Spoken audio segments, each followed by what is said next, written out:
Hi guys, I am Michelle Mills. I am a certified health coach and I help adults with eczema reverse it naturally through methods like mindset, emotional work, and diet and lifestyle. So today we're going to be talking about Candida Induced Eczema, and it's kind of unique and different to regular eczema in how you go about eating to reverse it. So I'm going to go through all the things that I do to reverse it. I've actually had 3 different root causes of my eczema over the last couple of years. So originally it was stress and diet, then it was just stress, and now it is just Candida Induced Eczema, and it acts completely different from any other eczema ever. So you're likely to have Candida Induced Eczema if you've ever taken antibiotics. In today's video, I have lots of tips for you: how to buy groceries, how to saute with tea, so how to cook with tea, and all sorts of fun things today. So make sure to subscribe to my channel. I put out videos twice a week. I'm now putting out every Monday will be an eczema video and every Thursday will be an entrepreneurship video. So let's get started into this video.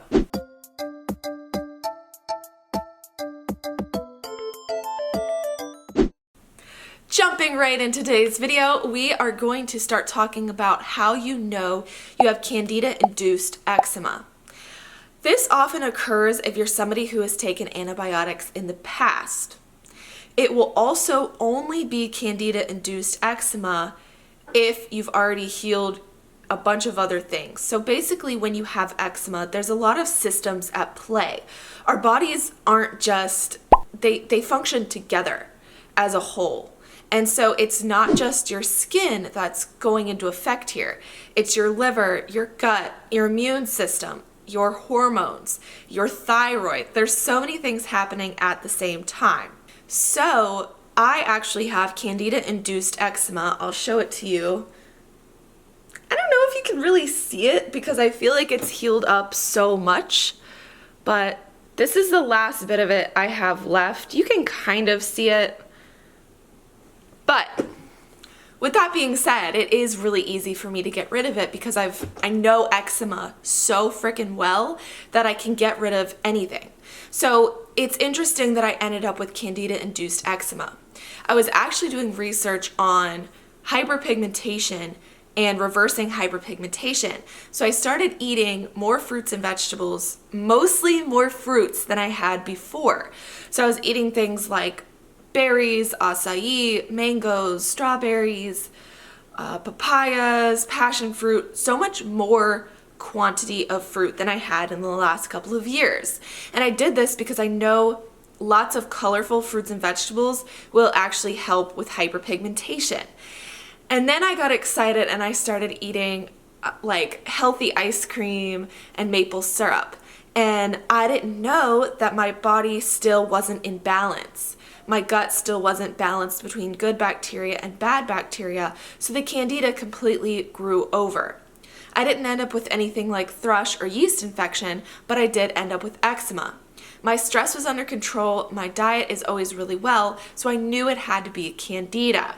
So this video is me showing you how I've been eating to clearly reverse it really fast. I'll show some images here of what it's been looking like. And basically it gets aggravated if I have cashews, if I have like too many carbs. So this diet is a low carb, high fat, high protein diet.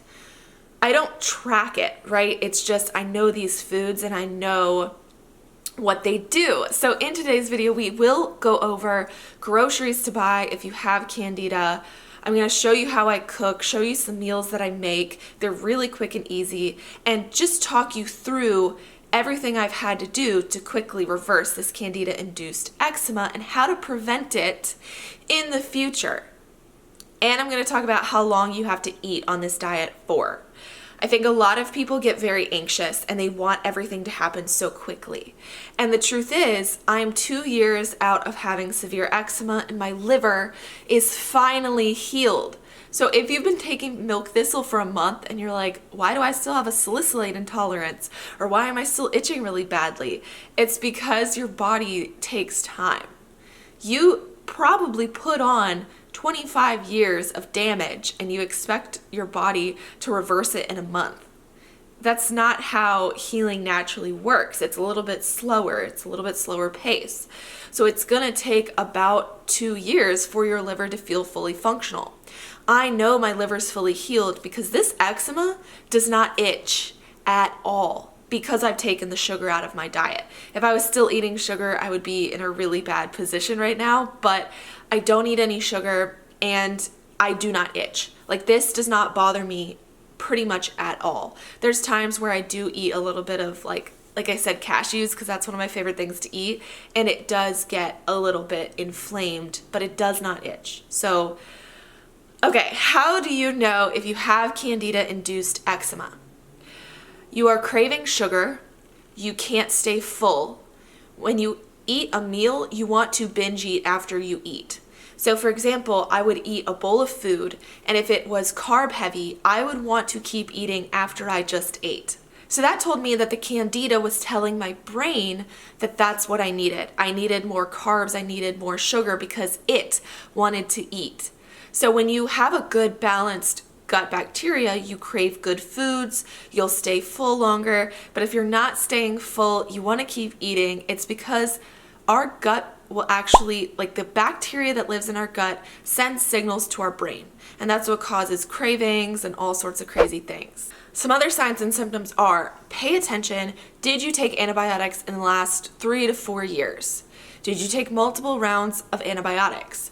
If so, did you have a yeast infection after? Did you have a UTI after? Did you end up with thrush in your mouth after?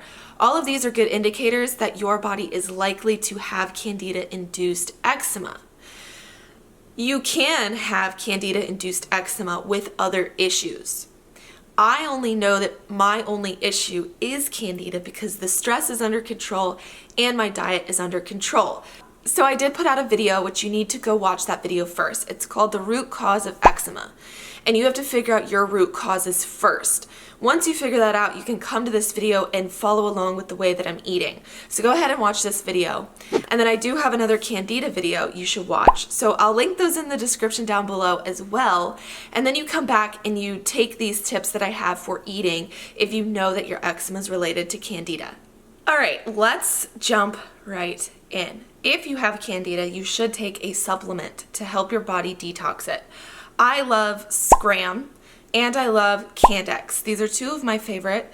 The Scram it's basically a bunch of food, and it's food that Candida doesn't like clove and garlic, black walnut, and this has worked better than anything I've ever tried ever. Candex is really amazing because it actually rips apart the yeast bacteria because it's digestive enzymes. So these two are what I highly recommend, and I will link those in the description down below. They're amazing, but you also have to eat a diet so that those supplements can work in the best way possible. So the diet that you're gonna eat is pretty much all vegetables and meat. And I think that's pretty much all I've been eating, with the mistake of cashews. And I also do include nuts and some lentils, because if you've ever noticed, you'll drop weight pretty fast if all you're eating is vegetables. So you do want to make sure it is balanced, and I'm going to teach you how to keep it balanced. So let's say you're looking at your day. The majority of your meals will be vegetables and meat, and you want to make sure it's a high quality meat as always, so organic, grass-fed, free range, whatever it needs to be, wild-caught fish. So to create a meal, what I usually do is I have a bunch of frozen vegetables. Some of my favorites lately have been carrots and peas, frozen spinach, frozen broccoli with cauliflower and carrots, and then sometimes I'll buy root vegetables. However, root vegetables are very high in carbs, so you want to make sure that the root vegetables are less. You want to eat those in moderation. They do contain a lot of really good fiber that will take the bad bacteria that's died off and push it out of your body. So that's why we have to create a balance. So I have been consuming beans. I've been consuming legumes, which is lentils and beans. And I have been able to eat something really, really fun. So you guys know that I've created a cookie dough bar, and they look like this. And basically I will blend up beans, and you can literally use any type of beans you want. And then I add like chocolate bits in it, and I add protein powder, a sweetener, and all of the sweeteners that I've been using while I'm detoxing from Candida have been stevia or monk fruit, and that's it, because they're not gonna feed the Candida. So every time I cook, I grab a cast iron skillet and I will put it with a little bit of water or a little bit of tea. So you want to fill it up about 1/2 inch, and then I put in my frozen vegetables. So I'll put in my peas and carrots, a bunch of broccoli, a bunch of cabbage. You guys know I love cabbage.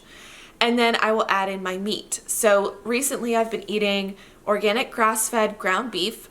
Love it. But I don't eat that every day. And this is what you have to learn about creating moderation in your diet. So we hear a lot of things about relating red meat to your heart. So for me, I do have to get tested to see if I have a certain gene that means that I will in the future have Alzheimer's. And this gene tells me if I'm allowed to have saturated fat or not. And you could get tested. You could actually get tested with those genetic services. I'll actually link one in the description down below, and you can get it tested to see if you have that gene. That gene will then tell you if you can have saturated fat or not. I haven't done the test yet, and I don't know, so I've been trying to eat my saturated fat in moderation. So I'm not gonna have ground beef every day. I won't have bacon every day. I will have it 3 days, like every other week. Does that make sense? So 1 week I won't have it at all. I pretty much just eat seafood for a week. The next week I'll include it. The next week will be a seafood week. The next week I'll include like red meat. So you have to learn your specific body. Even me telling you this now isn't as good as me being able to coach you, you listening to your body, you getting tests done with your doctor. But this will definitely get you to a point where you're not suffering. Does that make sense? So this isn't fine-tuned for your body, right? You have to listen to your body, but it'll get you a place from your eczema's freaking out to a place of you're healing and you feel a lot better. When you detox from Candida, the skin, the eczema will grow. And that's fine. It's part of the detox process as long as it's not itching, getting more red, getting more irritated, inflamed, okay? So I'll show a picture here. My skin completely just like grew, but it's fine. Like this side, it like grew out to this big, but it's completely gone now, right? So this is why you hire a coach for stuff like this, or you hire a dietitian for stuff like this, because it truly is so much more complex than you think.